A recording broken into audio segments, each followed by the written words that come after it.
Hello, and welcome back to Inner Alchemy Alcove. My name is Lauren Rose, and I'm your inner work guide here on this channel. In today's video, we're going to be discussing the therapeutic concept of reparenting ourselves. Now, before you roll your eyes and think, another self-help buzzword, let's clear something up. Reparenting is not just another pop psychology term. It's a legitimate therapeutic practice that is proven to help us coach ourselves into moving through resistance, and also helps us to teach ourselves self-compassion. At its heart, reparenting is just about implementing small, thoughtful actions that we repeat over time that help us align with our vision of where we want to be. It's not intended to be this crazy perfectionist witch hunt that makes us focus only on our flaws.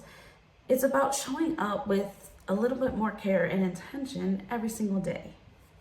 And yes, while it does take some time and thoughtfulness and consistency over time, very similar to planting a seed, we will see ourselves grow. It's not supposed to be like some instant gratification thing where we do this 3-step process and we've changed our ways and now we're not gonna have issues anymore.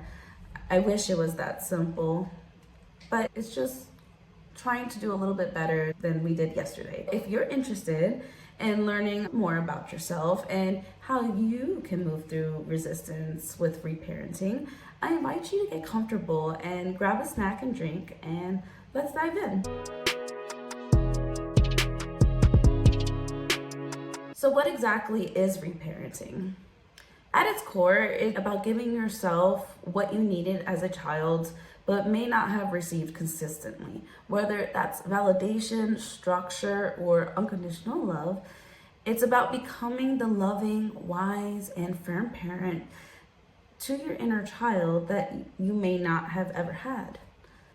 It's essentially about becoming who you needed growing up. Psychologist John Bowlby's attachment theory tells us that secure attachment in childhood sets us up for resilience, confidence, and emotional regulation as adults. But if you didn't grow up with that, feelings of frustration, anger, or grief are totally valid here, and that is a stage of the reparenting process. Luckily, due to neuroplasticity, we can retrain ourselves and rewire those patterns by meeting our needs in the present moment. So before we move on, I'd like to debunk a couple of myths that are running around out there about reparenting. And the first one being that reparenting is only for people with big trauma. First of all, what does that even mean? Trauma is completely subjective and it has so many different factors involved. Your neurology and your capacity being the biggest factors of them all. And for some people, they are born with a naturally low tolerance for certain things. And so a lot of more experiences are going to be traumatic for them that may not be traumatic for others. Who are we to decide what is big trauma and little trauma? So that in itself disproves this myth. We're going to debunk it right there, because there's no such thing as big trauma and little trauma. It's trauma. It's an overwhelming experience, and that is different for every individual based off your neurology, your experiences, your environment. There's just your conditioning. There's just so many different variables in there, and so therefore we can't define trauma by the event. We have to define it by how it is experienced in our body and our mind, and that is when our nervous system cannot cope with a situation, it is overwhelmed, it will exhibit different behaviors and protective mechanisms, and that is how trauma is formed. An imprint is made on the system when it is overwhelmed and cannot find a resolution. That's it. And I do have a video defining trauma that I will link up above if you are interested in learning more about the different types of trauma and how they impact our mind and body. Myth 2, reparenting is super complicated. Reparenting doesn't require a degree in psychology. Some people can take it to that extent because, they like the steps in the process, and that, people like me like to understand things a little bit more, but not everybody has to go through that depth to start reparenting themselves. You don't have to become your own therapist and go to school for psychology to reparent yourself. You don't have to necessarily go to a therapist to learn it either. You can read books and do workbooks on your own. A therapist or a mentor or a guide can be helpful if you're feeling stuck or just need a little bit of outside validation, because that is what you needed growing up.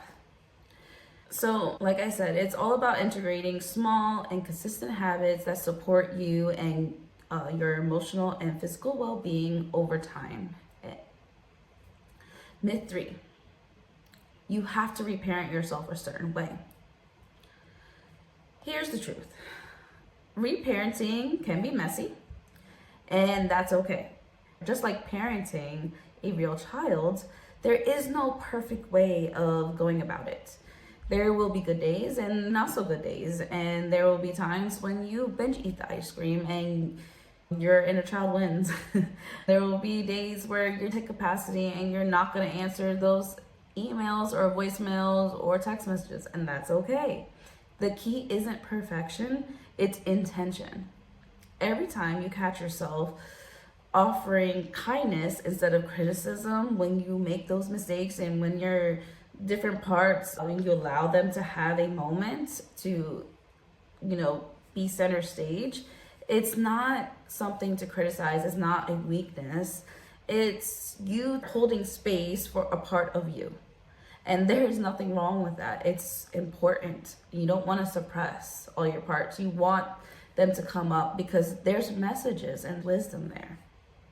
Myth 4, reparenting is all about blaming your parents. It's not at all. I know it can feel that way, and there's some people that you can feel their anger with their childhood and their caregivers being projected out into the internet, and that could feel a little intrusive. I feel you. I get it. But reparenting is not meant to be about pointing fingers or assigning blame on anybody. It's just about recognizing what we didn't receive, whether intentional or unintentional, and giving it to yourself now. There is a stage of grief and anger that may come up during the reparenting process. And it's important that we apply what we're learning to other people. So learning about trauma, you have to apply that to your parents. You have to realize that what you saw and experienced was their nervous system being overwhelmed as well. I know that can be really hard, especially because some people have gone through some horrific things with their caregivers, and there is no excuse, and I'm not trying to justify what happened, but in some cases, it was just the person doing the best they could. Hindsight is always 2020. You know what I mean? When we look back at stuff, there's always a million ways we could have done a better job. And it's because we are looking back at that experience with the knowledge we have now. We can't judge past experiences. We can't judge ourselves because we didn't know any better. We didn't have the tools that we needed to guide us through those situations better. We have to realize that's the same thing with our parents. We have no idea what was going on outside of our relationship that was causing them to act out. And that is a huge part that some people might not ever get to. They might not ever get to that place where they're able to accept that. And that's okay. I would never try to shame someone and tell you you have to forgive your abuser. I don't think that's appropriate to do. So instead of doing that, what we can do is take back our agency and our locus of control on what we can change and what we can do. Whether we've been imprinted with a harsh inner critic or fear, we have the power to rewire that, retrain that, and recoach ourselves into becoming more aligned with who we want to be and where we need to be to meet our needs. So with those myths out of the way, I'm hoping that reparenting is starting to feel a little bit more approachable to you. And I hope it's helping you to see that this is something that you can start right now with just one small step. It's doing just 1% better today than you did yesterday. To help you better understand the reparenting process, let's break it down into 2 pillars: self-kindness and boundaries. These might sound super basic, but they're the foundation of reparenting. Let's start with self-kindness. It's the heart of reparenting. The best way I can help you understand this is imagine a child about 3 years old or under is super fussy and comes up to you rubbing their eyes and literally says, "I'm so tired." Well, you wouldn't respond back to the child like, "Tough it out, kid, we got more work to do," right? You'd probably scoop them up and say something like, "That's okay, let's take a nap." And you would gently guide them into a nap, right? Well, when we're talking about reparenting ourselves and self-kindness, it's about learning to treat ourselves with this same level of care and understanding. This, for some people who have never experienced that level of love and tenderness, this can feel really foreign and even unsafe. But research by Dr. Kristen Neff, shows a leading expert in self-compassion, shows that practicing self-kindness can significantly reduce stress, improve emotional resilience, and even enhance our physical health. It helps us stop being our own harshest critic and start being our ally. Here's where it starts: kind self-talk. The words we use with ourselves matter, and they shape how we feel about our mistakes, challenges, and successes. Instead of saying, "I'm such a failure," you want to try to train yourself to say, "I'm learning, and it's okay to make mistakes." Instead of pushing through your exhaustion, say to yourself, "My body is signaling to me that it needs rest, and that's valid. I've done enough today. It's okay for me to shut this down and take 10 minutes or take a nap or shut it down for the day and come back tomorrow." It's not just about the words we use with ourselves. It's about the actions too. Taking small nurturing steps like making time to take a short walk throughout your day, taking the time to really sit there and romanticize your life, make your favorite meal, or make yourself that fancy TikTok trending coffee. Even just giving yourself the time to pause, take deep breaths, and feel your own energy. Even when life is really chaotic, especially right now with the holidays, just giving yourself that time to, you know what, maybe the house is a mess, but I'm tired and I've done a lot today. It's okay for me to rest. It's okay for me to leave a couple dishes in the sink. And I know you don't want to continue to do this, it does pile up, but allow yourself that time. And then after you've given yourself that time to rest, look into the systems you have in place and maybe adjust them so that you aren't getting so overwhelmed this time of year. Maybe starting your Christmas shopping earlier, cooking frozen meals on Sunday when you're home, maybe cooking a lasagna and some soups and putting them in the freezer for days that you don't feel like cooking or you've just got too much on your plate.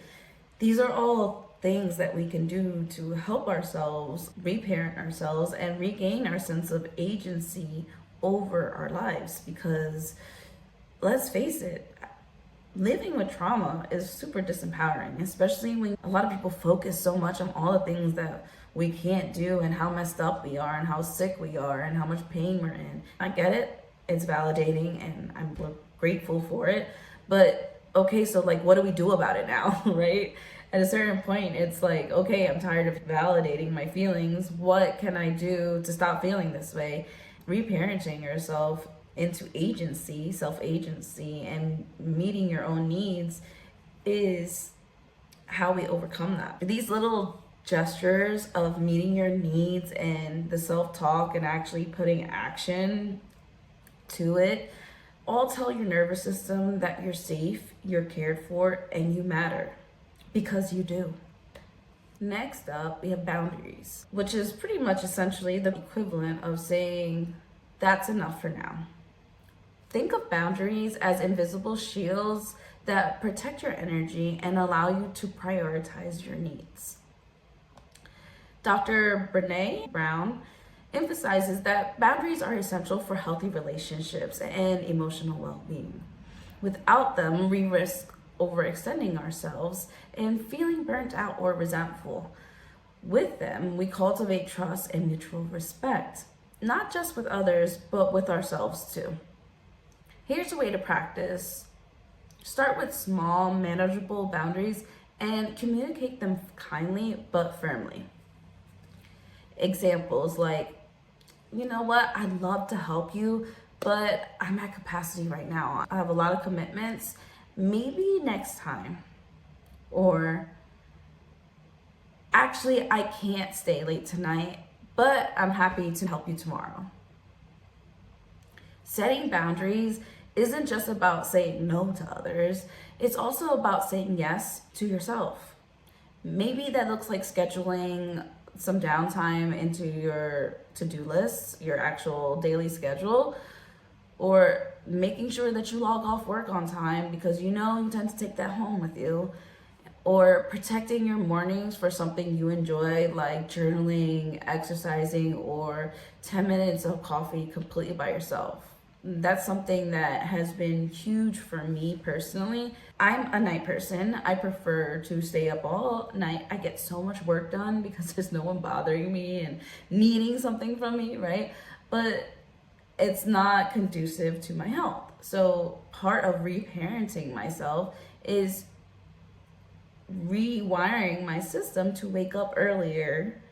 I wake up at 5:30 in the morning, and that gives me plenty of time to journal. I meditate during this time. I work out. I spend time with myself in silence. I just sit at the table with my cacao or my tea, whatever warm beverage I have for that day, and to just sit there and watch the sunrise. Right now it's still dark at that time, so I watch my dogs run around and play and be in the moment and allow my body to wake up at its own pace. That sets up your whole day. That energy you feel first thing in the morning sets the tone for your whole day.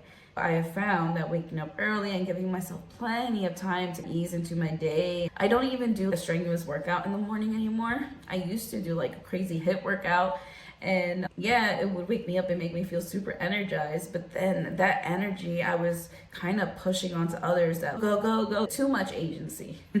So I find that just allowing myself stretches and some intuitive movement and just allow my body to unwind. I will do a mobility routine, something very light and not high intensity at all, has been so great. I am naturally losing weight without even trying. Before I was doing like a full hour long like strenuous workout, HIIT workouts, and yeah, I guess I looked good, but I didn't feel good. I was exhausted and sore all the time and cranky as all heck.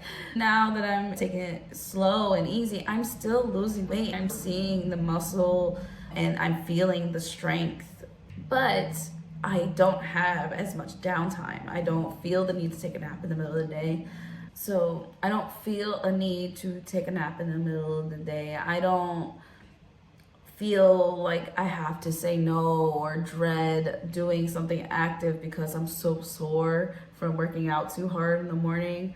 So that has been a major change, and I know it's hard, it's super hard to rewire your circadian rhythm, but I do highly recommend it, and I will talk about that more in future videos. So remember, boundaries are a skill and not a one-time fix. They might feel super uncomfortable at first, especially if you're so used to saying yes to everybody. A lot of us, especially trauma survivors, are conditioned by our families and, or our environment, just society in general, to say yes and be a yes person and do and overcompensate to try to please everybody. But with practice, setting boundaries becomes a way of honoring yourself, and you'll start to feel the difference in your body and energy levels. That is one of the most loving things you can do for yourself, to reparent yourself. Reparenting ourselves is more than just a self-care trend. It's a way of rewiring our brains. Thanks to neuroplasticity, our brain's incredible ability to form new connections, we can replace old unhelpful patterns with healthier ones that better serve us in adulthood. For example, say you grew up believing that you had to earn love by being the best at everything. Always striving, always performing, getting straight A's, getting picked to be on the team. That belief is likely wired into your brain and physiology, even your cellular structure, shaping how you approach relationships, work, and even your own self-worth. Reparenting helps you to challenge and shift that narrative. Instead of hustling for validation, you learn to affirm to yourself, I am worthy of love just as I am. I don't have to perform. I don't have to please and appease and sacrifice my wants and my needs to get love. There is a difference between a survival mechanism of pleasing and appeasing and compromise. There is a difference, and it's important to figure out what that difference looks like for you, because that is also subjective. It's going to be different. Everybody's limits are set by their experiences. What I consider to be too much is going to be different than someone else. So it's another reason why we can't hold other people to the same standards we hold ourselves. I know all this can sound daunting, especially if you have no idea what healthy family dynamics or parenting should look like. Here's a little secret. You don't have to reinvent the wheel when it comes to reparenting yourself. There are so many awesome parenting books out there that are gold mines and of wisdom for parents, for reparenting ourselves. Those books, especially for me, they're great at learning how to understand your children, but the same concept can be applied to ourselves. A lot of us are trapped, and it's not just people who admit that they're trauma survivors. Most people have parts of themselves from childhood that are trapped in the past and lash out. All of us have it. We can apply these concepts that we learn in these parenting books to our inner child, to those parts of us that are acting out what we would consider immaturely for our age or for the circumstance, right? So when we read advice like set clear boundaries for children to make them feel safe, you could think, hey, I can do that for myself. Or when a book suggests that children thrive on routines, you can reflect on yourself and think, how would a consistent bedtime or calming morning routine nurture you and help you move through life with more grace, and so you're not stressed all the time. Books like Parenting with Love and Logic or The Whole Brain Child are packed with insights on how to meet emotional needs, foster resilience, and approach mistakes with compassion. I will have those linked below if you're interested. Please keep in mind that all of my Amazon links are affiliate links, so I do earn a commission and no extra cost to use. You do not have to use them. That's why I mentioned them in this video, so that you can, if you don't want to support the channel, I get it. You are free to go through your own Amazon app and you won't be tied to me through cookies or whatever.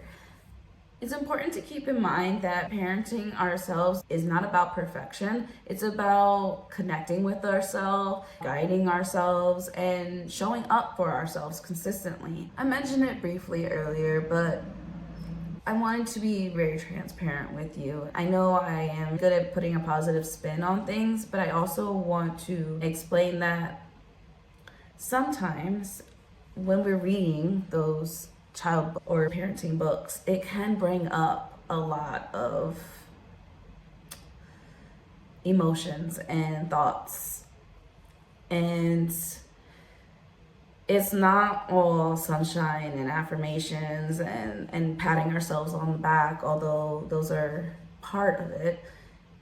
It does sometimes feel like you're digging up the past, and it can bring up grief for what you didn't get as a child, grief for maybe how you raised your children. A lot of us don't even start our healing journey until much later in life, when we're finally able to breathe and stop surviving. It brings up so much guilt about how you treated somebody else, your own children or other people. I just wanted to let you know that grief and the confusion and anger, it's okay to feel these things. And in fact, it's an important part of the process.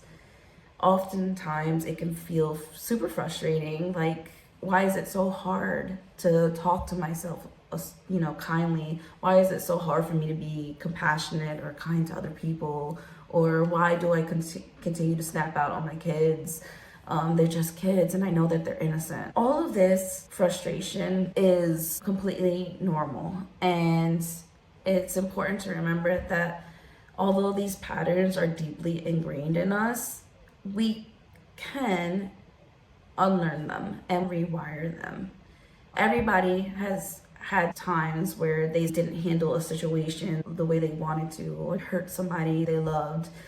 No one gets through life unscathed, and no one gets through this life without harming someone.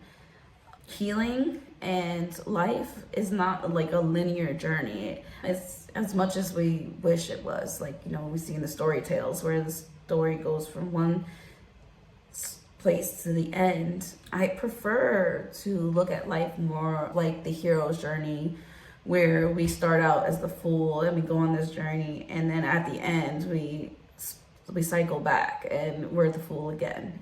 I think that's such a perfect way of looking at life. And if you've never read any of Joseph Campbell's books, I highly recommend.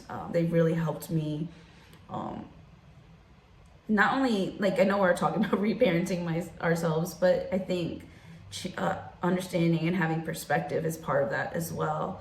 And so Joseph Campbell's books and philosophies have really helped there too. When these tough moments come up for you, I wanted to share a grounding exercise that you can practice, and that will maybe help you get through it. The first step is I want you to place one hand over your heart and the other on your belly. Just apply a little bit of light pressure to both of these areas. Now I want you to take a deep breath in. Exhale, and we want to do some kind of like a box breathing here. So we're gonna breathe in for 4 and out for 4. I'll count for you.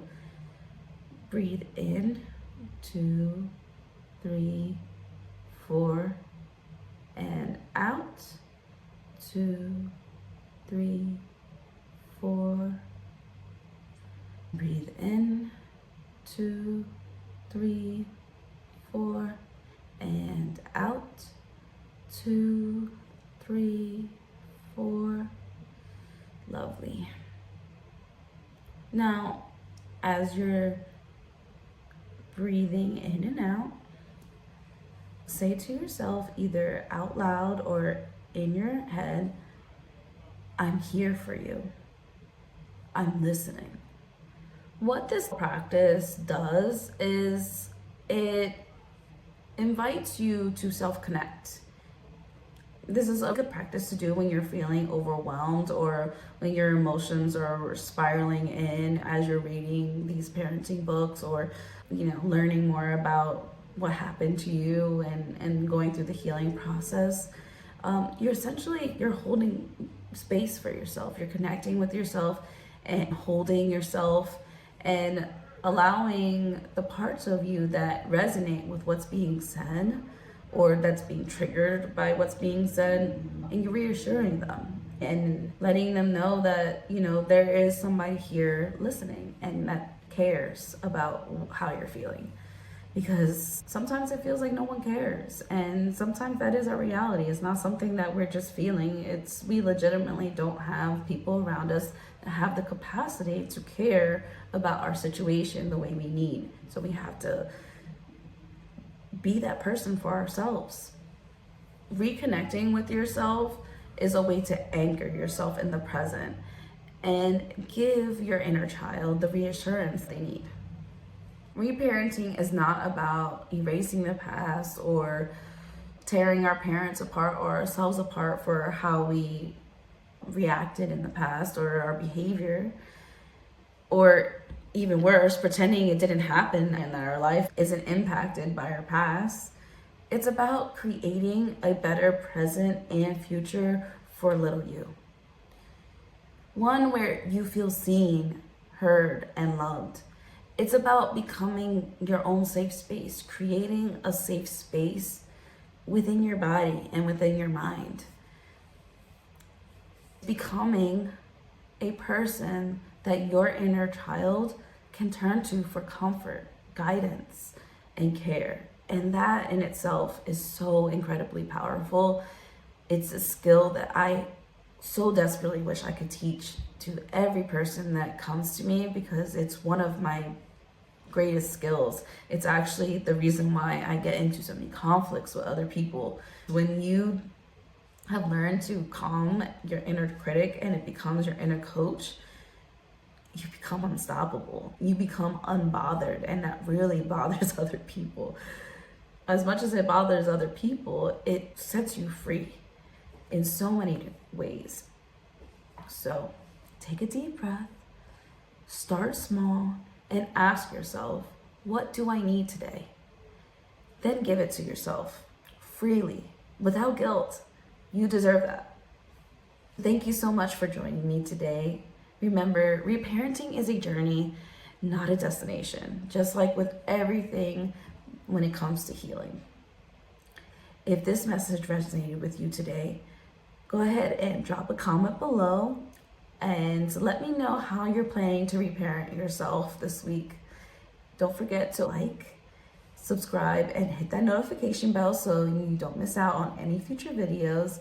And until next time, take care of your inner child. They're counting on you. You deserve it.